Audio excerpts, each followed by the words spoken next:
Are you good at taking notes? Stay tuned to learn some different methods and strategies to make you a more efficient note taker, which will reduce your stress level and raise your GPA. You're definitely going to want to listen to this one, so stick around. Don't go anywhere.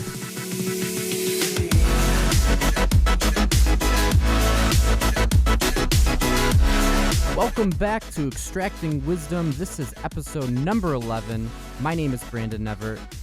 In today's episode, we're going to be talking about note-taking, whether you're in high school, a pre-dental student, a dental student, or after you already have graduated dental school. You're going to need to learn how to take notes and learn material quickly and efficiently. And today, we're going to be focusing on just that.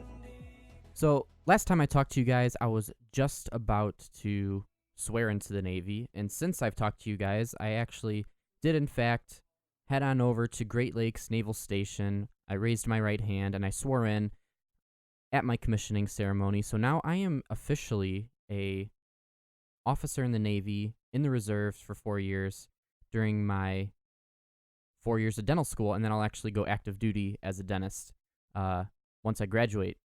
But about a day after I swore in, I got an email from my dental school, UIC Chicago, saying that I had all of these summer assignments that I needed to complete and take quizzes on before school starts. And so that's really why I wanted to do this episode, because I really needed to find a way to quickly and efficiently take notes and be able to quickly learn that material and then apply it to tests and quizzes and things of that nature. So what I really wanted to share is just my personal experience with note-taking and just kind of share what things worked well, what things didn't, and just how to become a more efficient note-taker overall to help you do better in any class or course that you may end up taking. So as I'm sure you are aware, there's two main ways to take notes, either physically on using pencil and paper, notebooks, or digitally on your laptop or iPad or tablet or whatever other device you have. And each method definitely has its pros and cons, so that's what I kind of want to go over and talk about in which situations should you use either the physical or digital method. So some courses that you might prefer the physical way of taking notes over anything digital would definitely be a chemistry course. And that is pretty much the only course that I would take physical notes over digital notes, simply because you're going to have to draw a lot of molecules and reactions, and doing those things on a computer are most often a lot more difficult than just quickly writing it down. Plus, you learn a lot better a lot of the times when you actually physically write things down. Just the act of writing something will help you remember it better. So that's a definite pro when taking physical notes. So that's all well and good. I love handwritten notes. I find myself remembering things a lot better when I do them, but the issue sometimes is when I come to study, because I find myself not wanting to rewrite anything or write a whole bunch of stuff down and make a deck of flashcards. So I just find myself reading over my notes, and that's kind of more passive learning. You're not actively studying, which is the issue for me. However, your best bet, especially for chemistry, is just to go handwritten notes, write things over and over again, because that's the way you're going to learn them, especially with all your reactions and reagents. That's the best way to learn, in my opinion.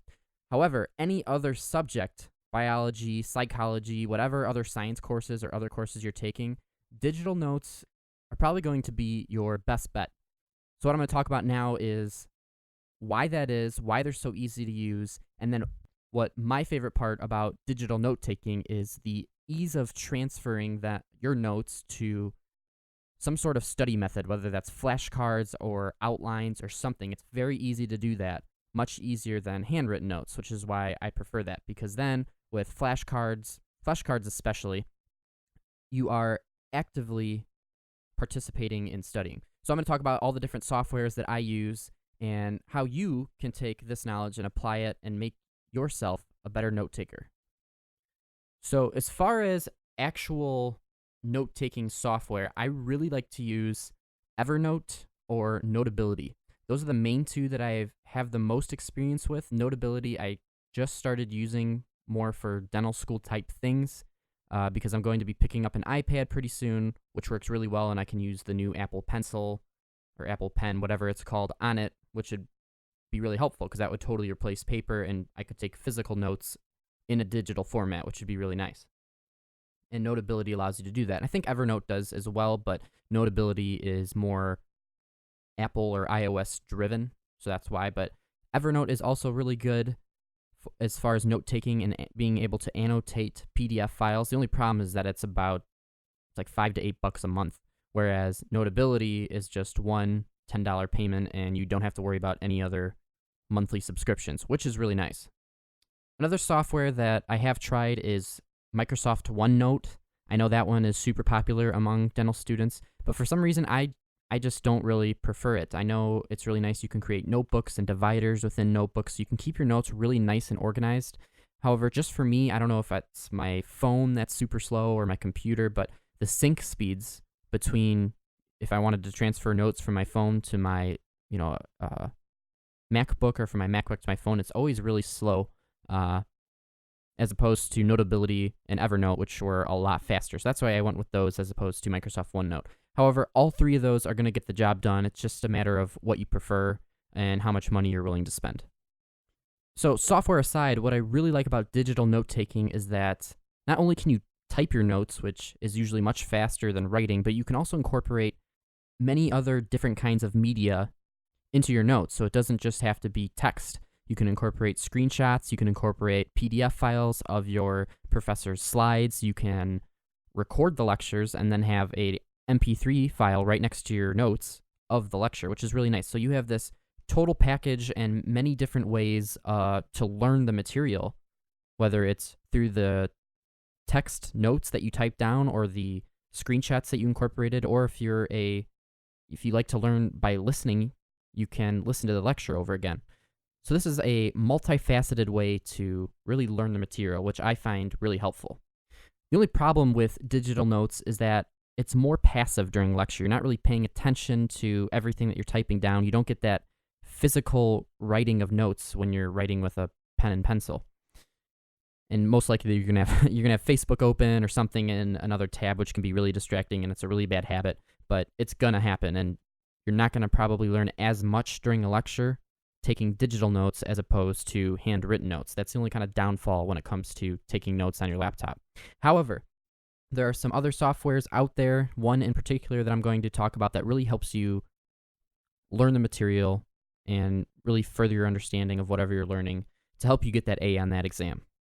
And that is called Anki, or that's the way I pronounce it. It's Anki, and it's a flashcard software that you can type in your note cards or format the note cards however you want. You can add MP3 files, pictures, whatever you need and whatever you think is going to help you learn the material the best.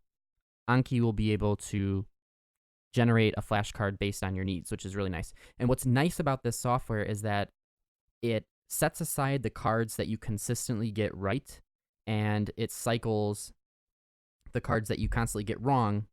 It brings them up more and more often, and then as time goes on, it starts mixing them back into each other. So it really is adaptive and helps you learn the things that you really need to focus on learning. And remember what I said before, it's really easy to transfer your notes. Most of the time, it's just a copy and paste from Evernote, Notability, whatever software you're using, into Anki. And there you go. You are ready to study. And that's pretty much where I'm going to end it for today. I'm going to wrap it up here, but really take some time and do some experimentation and figure out which of these softwares and methods and combination of these, the both physical note-taking and digital note-taking, works best for you. It's best to learn that during, your pre-dental undergrad years before it really, really matters, and you really have to absorb a lot of material in dental school. So try to figure that out for yourself. And if you find something that works really well for you that I did not mention in today's podcast, please let me know. I'm always trying to become a better and more efficient note-taker. So if you find something that works for you, please go ahead and let me know. You can send me an email, which I always leave in the show notes, or you can send me a message through my Instagram, which is @BrandonEvertDMD. And if you end up checking out my Instagram, also click on the link in my bio, which leads to my website. I have links to Extracting Wisdom episodes, my book, The Ultimate Pre-Dental Guide, information on how to set up a one-on-one Skype or FaceTime call with me about either the DAT or getting into dental school or the military scholarship. Anything that you need, I'm definitely willing to help you out. You just got to let me know. Just send me an email, and I'd be happy to do that for you. If you end up on my website. Also, check out my blog that I just started. I'm just starting to write some very simple articles about personal finance and how you can make your money work for you. So head on over, you can check that out. I think my first one was about a really nifty Chase credit card, and I have a link there that you can sign up for one right through the article. So go ahead and check that out. And if you have any other questions about dental school, the HPSP military scholarship, or anything else dentistry related, please let me know. I think I'm going to end the podcast here. Thanks for listening to episode 11. I will see you in episode 12. My name is Brandon Evert, signing out.